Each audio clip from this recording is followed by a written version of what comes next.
Your Hearing Network presents Women Leading Hearing Health, our spotlight series where industry leaders share inspiration, innovation, and valuable business insights for hearing health professionals. Hi, I'm Sherry Eberts, and I am a hearing health advocate and the founder of livingwithhearingloss.com, which is a blog and online community for people living with hearing loss.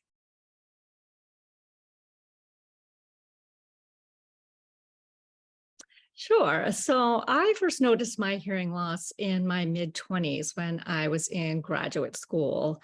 And pretty quickly into the first semester, I started missing things in class.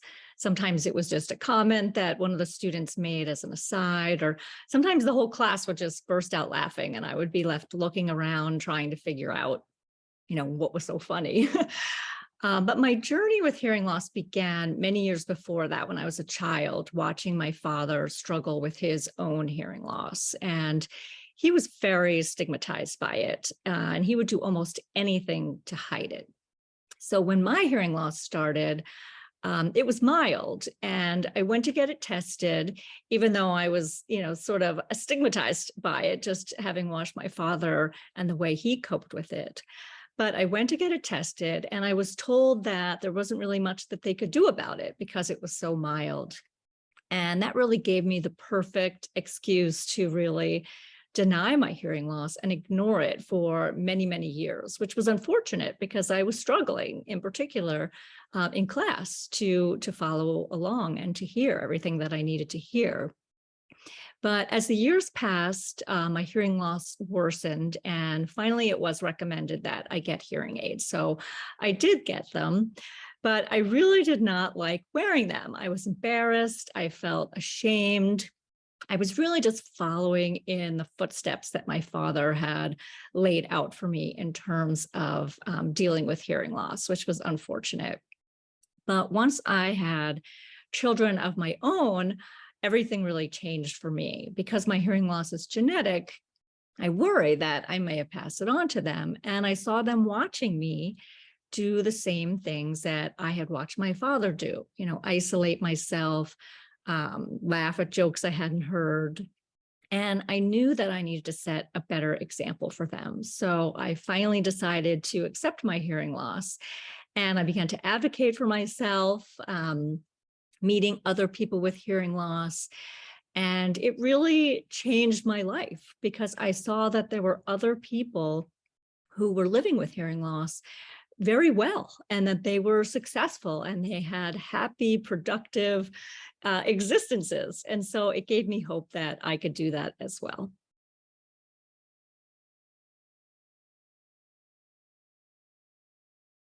Yeah, so my experience with hearing loss was really a huge impetus in terms of me wanting to be a hearing health advocate. And really, my children were the primary inspiration for that. So as I mentioned, my hearing loss is genetic. And so I always worried that maybe I would have passed it on to them. And I knew that I needed to set a better example for them.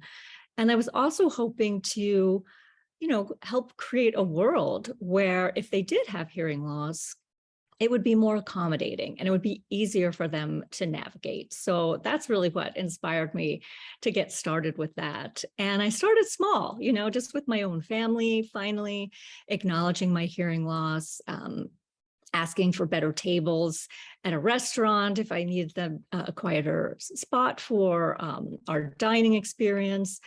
And then I started my blog, livingwithhearingloss.com, which, at first I think it started more as therapy for myself, just to share my emotions about it and really just try and work through the feelings that I was having and try to brainstorm solutions. How would I handle this situation or that situation? And what I found was such a huge connection with other people with hearing loss from around the world who were reading the blog and feeling the same way that I was feeling. And it really gave me just a lot of support. And I hope that it helps others find that same support and a real community for other people with hearing loss. And then my advocacy, started to grow from there. I was involved and started a petition during the pandemic to get Zoom to make their auto captions free for people with hearing loss, which they eventually did, which was very exciting. And then worked on a documentary and a book. And there's just so much more that needs to be done to improve communication for people with hearing loss. So I'm excited that there's still lots of work to do on the advocacy front.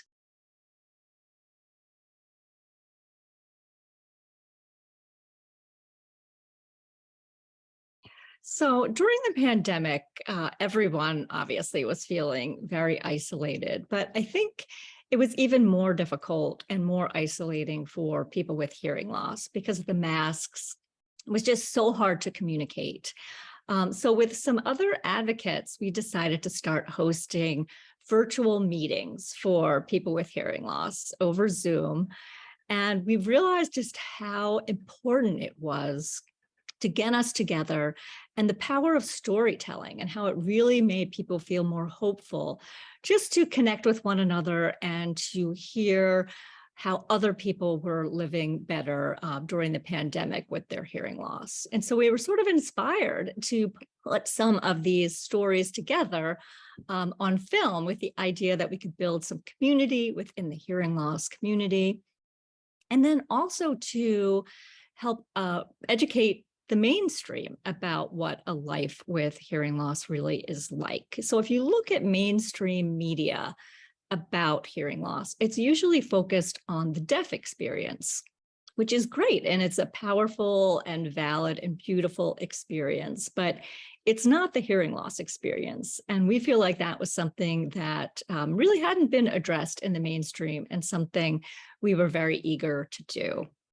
So the film has won a number of awards so far for Best Disability Film, which is very exciting.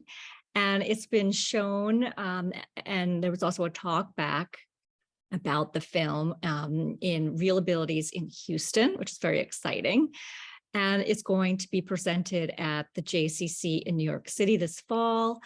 And it's also been traveling all around Australia, actually, as part of a film festival there called Unheard Stories. And we continue to hope to expand its reach. So if anyone has any ideas, please let us know. And you can learn more about the documentary at we-hearyou.com.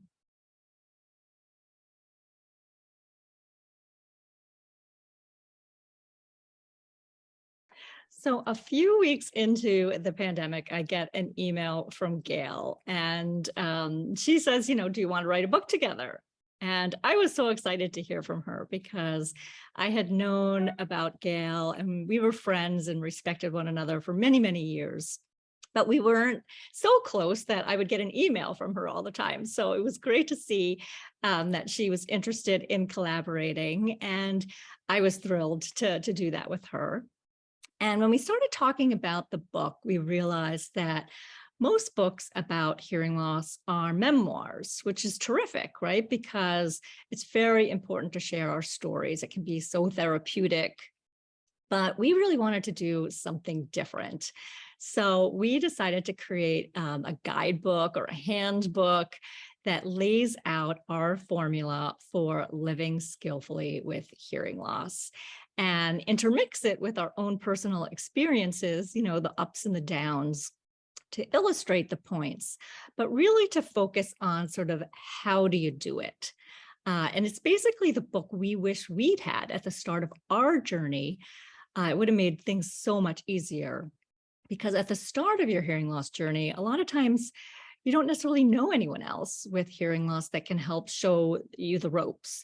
And so we really wanted to put what we had learned over our lifetimes of living with hearing loss all in one place, hopefully to help other people live more skillfully with their own hearing issues.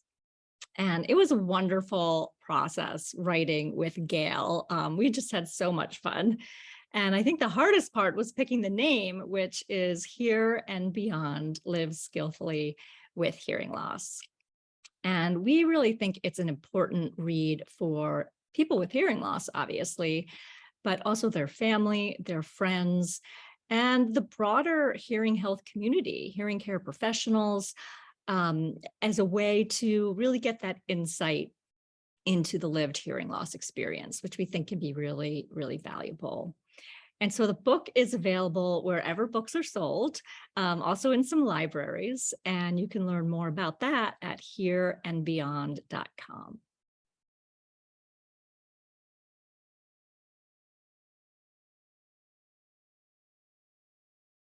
Yeah, so I love that question because so much of living with hearing loss is about advocating for yourself every day just to sort of make it through different communication situations. So I would say just start small, ask for a different table at a restaurant so that you can hear better, or let your seatmate on the plane know that you have hearing loss and you might need their help understanding announcements if there's something important that you need to know. And then really build from there, find something or someone that you care about and let them inspire you to advocate for better communication access for people with hearing loss. And I'd say also to find other people with hearing loss, because advocating together is just more powerful and more effective and a lot more fun, really, too, and very, very rewarding. So I encourage everyone living with hearing loss or who knows somebody living with hearing loss to get involved in advocating for communication access. So one of the main messages of Hear and Beyond Live Skillfully with Hearing Loss is to change your point of view and your goal from just wanting to hear better to wanting to communicate better, because that's what it's really all about. Many of us with hearing loss, our hearing devices will help us hear a little bit better, for sure, but we're not going to hear necessarily the way that we used to. But we can work on these skills to help us communicate better. And to me, that's the most important thing, because communication is the way that we stay connected to the people and the activities and the causes and everything that we care about.